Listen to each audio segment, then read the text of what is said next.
ఈరోజు ప్రత్యేకమైన మాటల ఆదివారం కనుక దానికి సంబంధించి 10 నిమిషాలు 10-15 నిమిషాలు దైవజనుడు సమయం చెప్పారు. మరి సమయానికి అనుకూలంగా మనం 10 నిమిషాలు దేవుని వాక్యాన్ని నేర్చుకుందాం. మార్కు సువార్త. బైబిల్ గ్రంథం ఉన్న వారందరూ బైబిల్ గ్రంథాన్ని తీయండి, చూడండి, శ్రద్ధగా ఆలకించండి. మార్కు సువార్త 11వ అధ్యాయం 1వ వచనం నుంచి చదువుకున్నాం.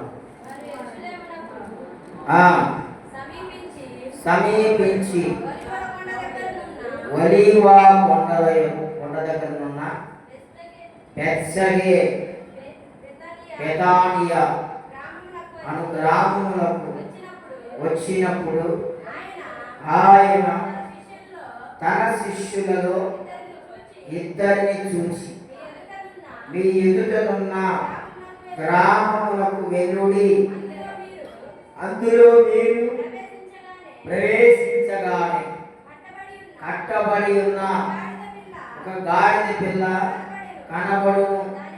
దాని మీద ఏ మనుష్యులను ఎప్పుడును కూర్చుండలే.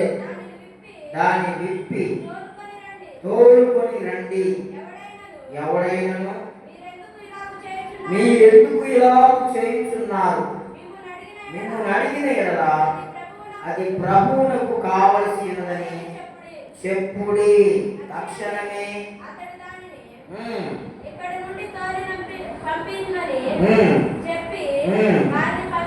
దేవునికి స్తోత్రం. చిన్న ప్రార్థన. పరిశుద్ధుడా, సర్వాధికారి, నిత్య స్తోత్రాత్మైన దేవా, ఇంతవరకు మీరు పాటల్లో ఆరాధనలో సాక్ష్యముల ద్వారా మీరు బాగా మహిమ పొందినందుకై వందనాలు, స్తోత్రాలు.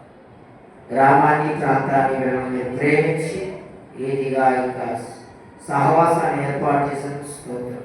గడిచిన నాలు కాపాడారు. ఈ యొక్క 2వ పునరుద్ధానం ఏప్రిల్ మాసంలో 2025వ సంవత్సరంలో నడిపించినందుకై వందనాలు తండ్రి. నీ స్తోత్రాలు.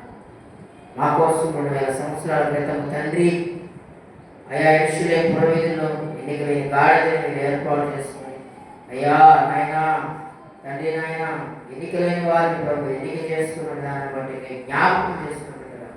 ఈ మాటల ఆదివారం పర్వదినం పండుగ దినం ప్రభు జరుపుకుంటున్న విధానాన్ని పాటిస్తుంది. వాక్యం ద్వారా మాతో మీరు మాట్లాడాలి.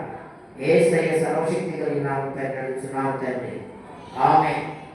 లేదా శ్రద్ధగా ఆలోచించండి, అటు ఇటు జరగదు. ఈరోజు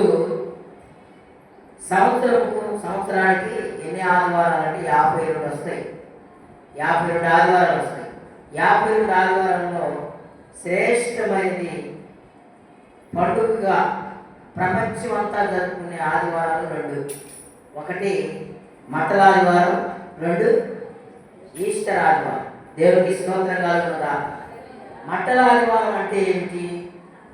యేసుక్రీస్తు వారు 2025 సంవత్సరాల క్రితము యెరూషలేము పురవీధుల్లో ఆయన గాడిదను, ఎన్నికలేని గాడిదను ఏర్పాటు చేసుకొని ఆయన నా మరణానికి అప్పగింపబోయే ముందు యెరూషలేము పురవీధుల్లో ఒలీవ కొండ బేతనియా అనే గ్రామంలో మరి ఆయన గాడిదను ఎక్కి ఊరేగించడము జనులు, యూదులు, యెరూషలేము ప్రజలు, దేవుడు నమ్ముకుని ఇశ్రాయేలు ప్రజలు అందరూ కూడా ఆయనకి హోసన్నా చేయమని ఆయన ఊరేగించడం జరుగుతూ ఉంటుంది. గాడిద, ఈ యొక్క గాడిదకున్న లక్షణము మనకు తెలియదేమీ కాదు. గాడిద ఎలాంటి పరిస్థితిలో ఉంటుంది? గాడిద చేసే పని ఏమిటి? గాడిద అనగానే మనకి వెంటనే గుర్తుకు వచ్చే దాని యొక్క మాట విధానం ఏంటంటే, దాని యొక్క విధానం ఏమిటంటే పిల్లరా, గాడిద ఏం చేసిందంటే బరువులు మోసి బరువులు మోసేదాన్ని గాడిద అంటారు. దాని యొక్క నడక, దాని యొక్క వస్త్రము, దాని యొక్క విధానము అంతా కూడా పిల్లల ఎంతో ఉన్నతముగా ఉండదు, కానీ ఎంతో హీనమైన పరిస్థితి, తీసివేయబడినది. కేవలం ప్రియమైన వాళ్ళ గాడిద బరువులు మాత్రమే మోసేది. ఎంతో దీనమైన పరిస్థితి. అటువంటి పనికిరాని, ఎన్నికలేని ఆ గాడిదని ప్రభువైన యేసుక్రీస్తు ఆయన ఎలాంటి వాడు? మాట ద్వారా సమస్తము సృష్టించిన సృష్టికర్త, సర్వత్రయామి, బంగారపు పురవీధులలో, యెరూషలేము వీధులలో, ఉన్నతమైన స్థానంలో, అత్యున్నత సింహాసనం మీద సెరాఫులు 24 పెద్దలు, కోటాను కోట దూతలతో పెద్దలతో నిత్యము పరిశుద్ధుడు పరిశుద్ధుడు పరిశుద్ధుడని బంగారపు సింహాసనం మీద ఉండే పరిశుద్ధాత్మ దేవుడైన తండ్రి అయిన దేవుడైన యేసుక్రీస్తు ప్రభుల వారు ఈ లోకంలోనికి దీనుడుగా సశరీరుగా వచ్చి నీ కొరకు నా కొరకు యెరూషలేము పురవీధులలో దీనత్వం కలిగిన పనికిరాని గాడిదను ఎక్కడానికి ఎందుకు ఇష్టపడ్డాడు అంటే, అనాది ప్రణాళిక. జకరియా గ్రంథంలోనికి మనం వస్తే పిల్లరా, యేసయ్యకు కావాల్సినది ఏమిటి అంటే గాడిద. జాగ్రత్తగా కొన్ని మాటలు వినడానికి ఇష్టపడండి. ఎందుకు ప్రపంచమంతా ఈ మట్టల ఆదివారం, ఇంగ్లీష్లో పామ్ సండే అంటారు, ఈ మట్టల ఆదివారాన్ని ఎందుకు జరుపుకుంటూ ఉంటారంటే, యేసుక్రీస్తు పునరుద్ధానానికి ముందు ఇశ్రాయేలు ప్రజలు, యెరూషలేము పురవీధులు, యెరూషలేము ప్రజలు ఈ గాడిద మీద యేసుక్రీస్తు వారిని ఊరేగించారు. యేసయ్యకు కావాల్సింది ఏమిటి? గాడిద. ఏ గాడిద కావాలి?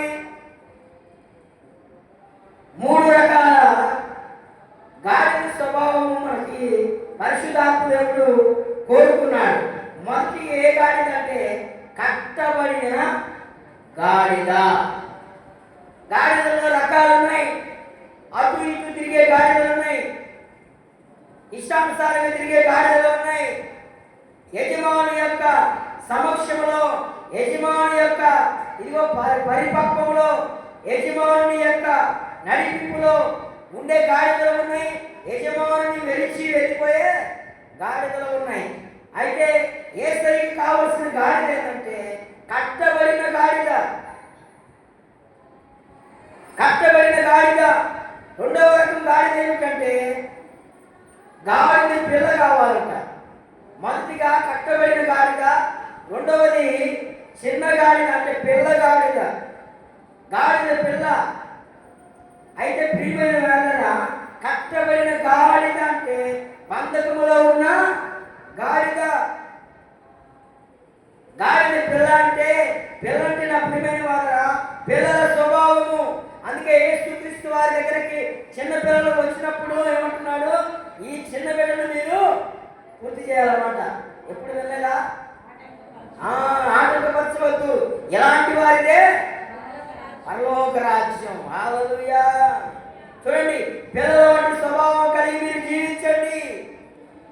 చిన్న బిడ్డల వంటి మనసు వారైతేనే పరలోక రాజ్యంలో చేర్చబడతారని చిన్న బిడ్డలు ఎంతో యేసుక్రీస్తు వారు ఎత్తుకొని చేతుల నుంచి ఏం చేశాడు? వారిని ఆశీర్వదించాడు, దీవించాడు. అందుకే యేసుక్రీస్తు వారికి కట్టబడిన గాడిద కావాలి, రెండవది గాడిద పిల్ల కావాలి, మూడవది ఏంటంటే ఎవ్వరు ఎప్పుడు ఎన్నడను ఎక్కంది వాడని గాడిద యేసయ్యకు కావాలి. హల్లెలూయా. 3 రకాల గాడిదలు. కట్టబడిన గాడిద, గాడిద పిల్ల, ఎప్పుడును ఎవరును ఎన్నడను ఏ మనుషులను ఎక్కనిది గాడిద కావాలి యేసయ్యకి. జకరియా ప్రవచన గ్రంథంలో చూడండి, మత్తయి సువార్త, లూకా సువార్త, యోహాను సువార్త, ఈ 4 సువార్తల్లో పిల్లరా, మత్తయ్య, మార్కు, లూకా, యోహాను సువార్తలు, ఈ యొక్క సువార్త భాగంలో మనం చూసినట్లయితే యేసుక్రీస్తు వారి యొక్క జనన, మరణ, పునరుద్ధాన చూడండి రాకడ విషయాలు కనపడతా ఉంటాయి. అయితే ఈ యొక్క సువార్తలకు ముందే జకరియా ప్రవచనం ఉంది. 9వ అధ్యాయం 9వ వచనంగా ప్రవచనము ఏర్పరచబడింది. చూడండి 9వ అధ్యాయం జకరియా గ్రంథం 9వ అధ్యాయం 9వ వచనం. బహుగా సంతోషించుడి యెరూషలేము నివాసులారా, ఉల్లాసంగా ఉండుడి. ఈ రాజు నీతిపరుడును రక్షణ గలవాడును దీనుడై గాడిద పిల్లను ఎక్కి ఈ యొక్కకు వచ్చుచూ ఉన్నాడు. హల్లెలూయా. చూడండి, జకరియా అనే ప్రవక్త యేసుక్రీస్తు వారు ఈ లోకంలో మానవుడిగా పుట్టక మునిపే ప్రవచనం రాసి పెట్టాడు. ఏమని? సియోను నివాసులారా. సియోను నివాసులారా అంటే ఎవరు? భూమి మీద ఉన్న మనుషులారా, దేవుడి కలిగిన బిడ్డలారా, దేవుడి జనాంగమా, బహుగా సంతోషించండి. బహుగా దుఃఖపడమని ఉందా? లేదు. బహుగా సంతోషించండి. ఎందుకు? యెరూషలేము నివాసులారా, యేసుక్రీస్తు వారు ఏ పురవీధులలో, ఏ గ్రామంలో, ఏ పట్టణంలో ఆయన గాడిదలను ఎక్కువస్తున్నాడని చెప్పాడు ముందుగానే. అక్కడ యెరూషలేము ఉంది, ఇక్కడ కూడా యెరూషలేము అనే ఉంది. యెరూషలేము నివాసులారా ఉల్లాసంగా ఉండండి. నీ రాజు నీతిపరుడును రక్షణ గలవాడును దీనుడై గాడిద పిల్లను ఎక్కి నీ యొద్దకు వచ్చుతున్నాడు. యేసుక్రీస్తు గాడిద పిల్లను ఎక్కి ముందుగానే వస్తాడని ప్రవక్త రాశాడు. మన యేసయ్య ప్రవచనములు నెరవేర్చగలిగిన దేవుడు. స్తోత్రం చెప్పండి. హల్లెలూయా, హల్లెలూయా. చూడండి నా ప్రియమైన వాళ్ళారా, సియోను నివాసులారా, దేవుడు ఎందుకు గాడిదను ఎంచుకున్నాడు అంటే దీనత్వం చూపించడానికి, దీనుడై ఉండడానికి. దీనుడై రాజు అయిన దేవుడు, సర్వశక్తి కలిగిన దేవుడు ఈ లోకంలోనికి ఎలా వచ్చాడంటే దీనత్వం కలిగి వచ్చాడు, తగ్గింపు కలిగి వచ్చాడు. దీనుడై మన యొద్దకు వచ్చుచూ ఉన్నాడు. మనము కూడా దీనుడుగా ఈ లోకంలో జీవించాలని ప్రభు అయిన యేసుక్రీస్తు యొక్క ఆశ. దీనుడు కలిగి ఉండాలి, దీనత్వం కలిగి ఉండాలి. కోపంగా ఉగ్ర రూపముగా అన్యుల వలె మనము ప్రవర్తించకూడదు. అందుకే నా ప్రియమైన వాళ్ళ దేవుడు అంటున్నాడు, మీరు లోకమునకు వేరై. మా వాక్యం వింటున్నారా? అర్థమవుతుందా? లోకమునకు మీరు వేరై ఏమంటున్నాడు? జీవించాలంటున్నాడు. ప్రత్యేకించబడిన వారు కనుక మీరు ప్రత్యేకంగా, అదే పాస్టర్ గారు ప్రత్యేకంగా ఉండాలంటే మేము ఈ ఊళ్ళో ఉండకూడదా? కాదు, ఉండొచ్చు. కానీ ప్రత్యేకించబడిన వారముగా, దీనత్వము కలిగిన వారముగా మనము లోకములో ప్రభువుని నమ్ముకున్న వారు ఈ విధంగా ఉంటారని మాదిరి మనము చూపించాలి లోకానికి. అందుకే యేసుక్రీస్తు వారు గాడిదను ఎందుకు ఎక్కి వచ్చాడంటే దీనుడై మన యొద్దకు వచ్చుచూ ఉన్నాడు. యెషయా ప్రవచన గ్రంథము 45వ అధ్యాయం. యెషయా 45వ అధ్యాయం. మొదటిగా యేసుక్రీస్తు వారు దీనుడుగా మనమందరము మారాలని దేవుడు కోరుకుంటున్నాడు. చూడండి, మనము దీనులమైతే దేవుడు, చూడండి దావీదు రాసిన కీర్తన భాగము 34వ అధ్యాయం 6వ వచనంలో చూడండి, దీనులైతే దేవుడు మనకిచ్చే ప్రయోజనం ఏమిటి? ఆమె దేవుడికి స్తోత్రం. నువ్వు దీనత్వం కలిగి జీవిస్తే, దీనుడుగా ఈ లోకంలో నువ్వు జీవిస్తే, ప్రభు మీద ఆధారపడుతూ జీవిస్తూ ఉంటే, నువ్వు జీవించే నీ దీనత్వాన్ని బట్టి నువ్వు చేయించున్న ప్రత్యేక ప్రార్థన ఆయన ఏం చేస్తానంటున్నాడు? ఆలోచించే దేవుడుగా ఉన్నాడు. కోపం ఉంటే ఆలోచిస్తానన్నాడా? దుర్మార్గంగా ఉంటే ఆలోచిస్తానంటున్నాడా? దేవుడికి విరోధంగా జీవిస్తే ఆలోచిస్తానంటున్నాడా? కాదు ప్రియులరా, దేవుడు అంటున్నాడు, నీవు దీనత్వం కలిగి జీవిస్తే నీ ప్రార్థన ఆయన ఆలకిస్తాడు. హల్లెలూయా. చూడండి ప్రియులరా, దీనుడుగా ఈ లోకానికి యేసుక్రీస్తు వారు వచ్చాడు. రెండవదిగా చూడండి, యెషయా ప్రవచన గ్రంథంలో 45వ అధ్యాయం 17వ వచనం చదవండి త్వరగా, సమయం అయిపోయింది.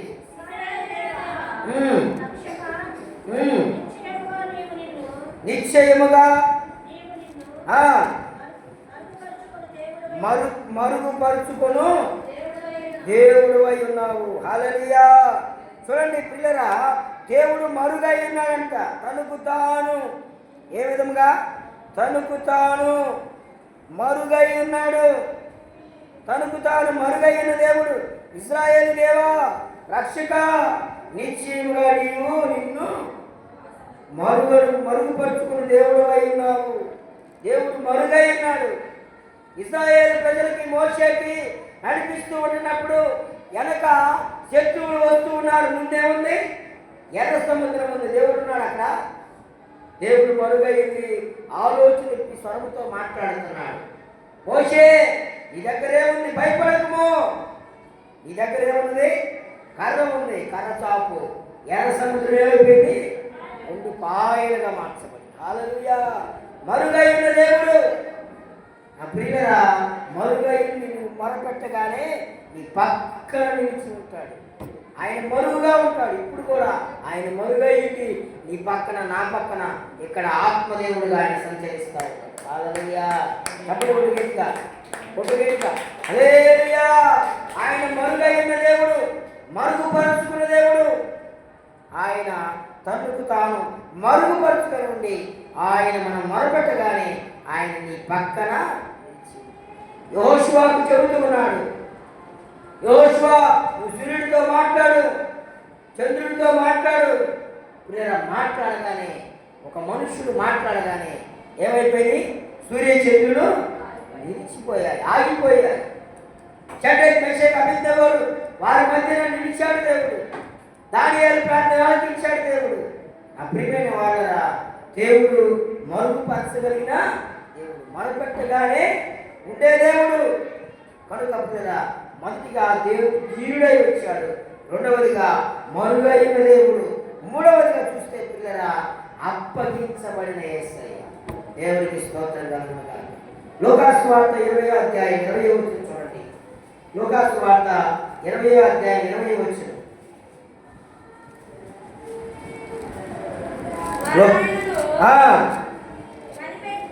కనిపెట్టుచు అధిపతి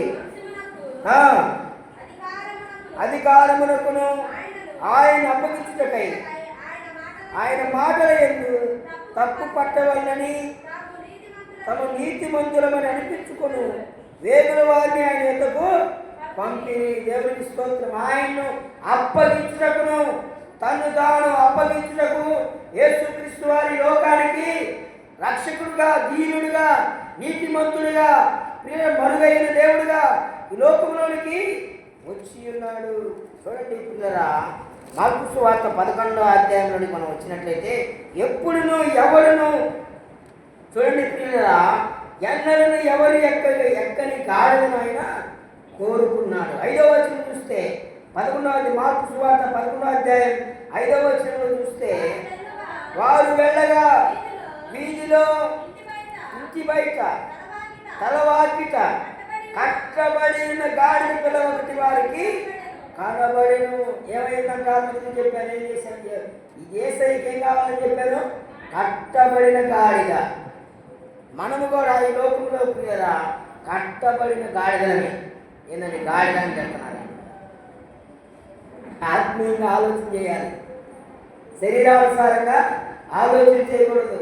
మనము యేసయ్యను మోసే గాడిదగా మనము మారాలి. చూడండి, గాడిద పిల్ల వాడిని దాన్ని ఇప్పుచుండగా అక్కడ నిలిచిన వారిలో కొందరు, మీరేమి చేయించున్నారని గాడిద పిల్లను ఎందుకు ఇప్పుతున్నారని వారు అడిగి, అందుకు శిష్యుడు యేసు ఆజ్ఞాపించినట్టు వారితో చెప్పగా వారు ఏమన్నాడు?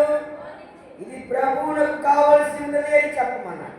చెప్పగానే వారు ఆ గాడిద పిల్లను యేసుకు తోలుకుని వచ్చి తమ బట్టలు దానిపై వేయగా ఆయన దాని మీద కూర్చుని అనేకులు తమ బట్టలను దారి పొడుగున పరిచి, కొందరు తమ పొలములలోని నరికిన కొమ్మలను పరిచి, మరియు ముందు వెలుచున్న వారును వెనక వచ్చుచున్న వారును, హోసన్నా ప్రభు పేట వచ్చువాడు స్తుతింపబడును గాక, ప్రభు పేట వచ్చుచున్న మన తండ్రి అయిన దావీదు రాజ్యము స్తుతింపబడును గాక, సర్వోన్నతమైన స్థలములో హోసన్నా అని కేకలు వేయుచుండిరి. దేవునికి స్తోత్రము కలుగును గాక. హల్లెలూయా. మత్తయి సువార్తలోనికి ఒకసారి వద్దాం. మత్తయి సువార్తలోనికి 21వ అధ్యాయం. మత్తయి సువార్త 21వ అధ్యాయం 9వ వచనం చదవమ్మా. నిజమే, జన సమూహములలో ఆయనకు ముందు వెళుతున్న వారును వెనుక వచ్చుతున్న వారును దావీదు కుమారుని జయము ప్రభు పేర వచ్చి వాడు స్తుతింపబడును గాక, సర్వోన్నతమైన స్థలంలో జయము అనే కేకలు ఆయన యెరూషలేమునకు వచ్చినప్పుడు పట్టణమంతయు ఈయన ఎవరో అని కలవరపడి జన సమూహము ఈయన గలిలయ నజరేతు ప్రవక్త యేసు అని చెప్పి దేవునికి స్తోత్రం కలుగును గాక. హల్లెలూయా. చూడండి అప్రియమైన వాళ్ళరా, యేసయ్యకు జయము జయము అని చూడండి. ఆ కంపు, భయంకరమైన వాసన, భయంకరమైన పరిస్థితులు, విలువలేని గాడిదకి యేసయ్య రాగానే అప్పుడు దాకా గాడిద ఎక్కడ నడిచింది? ముళ్ళ పొదలోను, గచ్చ పొదలోను, రాళ్ళలోను, గాడులోను మనం కొంచెం రాయి పుచ్చుకొని అమ్మ అంటాం. మరి భయంకరంగా బరువులు వేస్తారు. బరువులు వేసినప్పుడు బరువులు మోసుకుంటూ, ఈడ్చుకుంటూ, పాక్కుంటూ, అది నడుచుకుంటూ భయంకరమైన పరిస్థితిలో ఉన్న ఆ గాడిదని యేసయ్య ఆ గాడిద ఎక్కగానే ఎక్కడ నడుస్తుందండి? బట్టల మీద నడుస్తుంది, వస్త్రాల మీద నడుస్తుంది. ఆ ప్రియమైన వాళ్ళరా, ఇదిగో ఆ కొమ్మల మీద నడుస్తూ ఉంది. దారి పొడుగుతున్న దాని మార్గం అంతా కూడా మంచి మార్గంలో గాడిద నడుస్తూ వస్తుంది.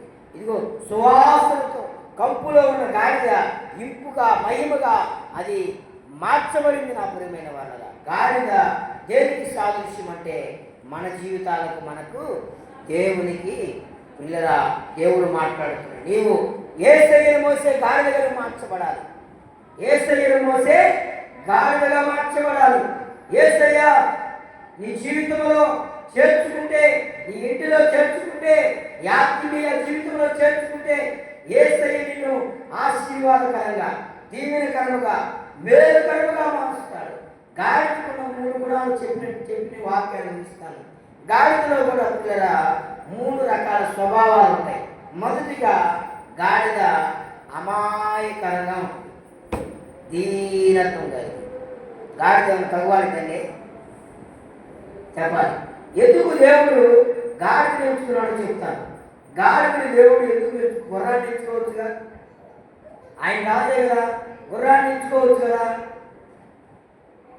వేరే మరి జంతువులు చాలా సింహాసనాలు ఉన్నాయి, వాటిని ఎంచుకోవచ్చు కదా.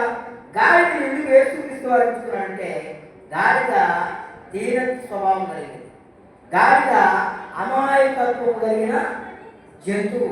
అందుకే యేసుక్రీస్తు వారు గాడిదని ఎంచుకున్నాడు పిల్లరా. రెండవదిగా పిల్లరా, గాడిద అప్పగించుకుంది. గాడిద తనకు తాను ఎవరు తీసుకెళ్తావారంటే వచ్చేసింది. ఎవరు ఏ వేస్తే అది మోయగలిగింది. గాడిద మరుగై ఉంటుంది. అంటే గాడిద ఏం చేసిందంటే మరుగై ఉంటుంది, ప్రత్యక్షకారంగా ఉండదు, బయోకెట్గా ఉండదు. కనుక నా ప్రియమైన వాళ్ళరా, అందుకే యేసుక్రీస్తు వారు గాడిద నేర్చుకున్నాడు. ఈ లోకంలో మనం కూడా గాడిద స్వభావం కలిగి, తీవ్ర స్వభావం కలిగి, క్రీస్తు యేసు కలిగిన మనస్సు మనం కలిగి, ఆయన అనేకమైన ఆశ్చర్య కార్యాలు, అద్భుత కార్యాలు చేశాడు. కనుక మనము కూడా యేసయ్యను స్తుతించినట్లుగా, ఆరాధించినట్లుగా మనము కూడా కట్టబడిన గాడిదను ఏ బంధకాల్లో, ఏ సమస్యలో, ఏ ఇరుకుల్లో నీ కొరకు, నా కొరకు, ఆయన బంధించబడిన నీ కొరకు, నా కొరకు యేసుక్రీస్తు వారు నీ కట్టు విప్పడానికి, దాని కట్టు ఇప్పుడే అన్నాడు. ఆయన కట్టు విప్పడానికి యేసుక్రీస్తు వారు 2000 సంవత్సరాల క్రితము మరి ఆయన యెరూషలేము పురవీధుల్లో అప్పగించబడిపోయే ముందుగా ఆయన హోసన్నా జయము, హోసన్నా జయమని ఆయన అందరూ కూడా స్తుతించారు. మనం కూడా మన జీవితాల్లో, మన కుటుంబాలు యేసయ్యను మోసే గాడిదలుగా మనం మారుదుముగాక. నిత్యము మన పోకడ ఆయన రాకడ వచ్చే వరకు ఆయన స్తుతించుదుముగాక, ఆయన కీర్తించుదుముగాక, ఆయన నిత్య రాజ్యంలో మనము కనబడుదుముగాక. దేవుని వాక్కును దీవించుదుముగాక. అందరూ మోకరించండి.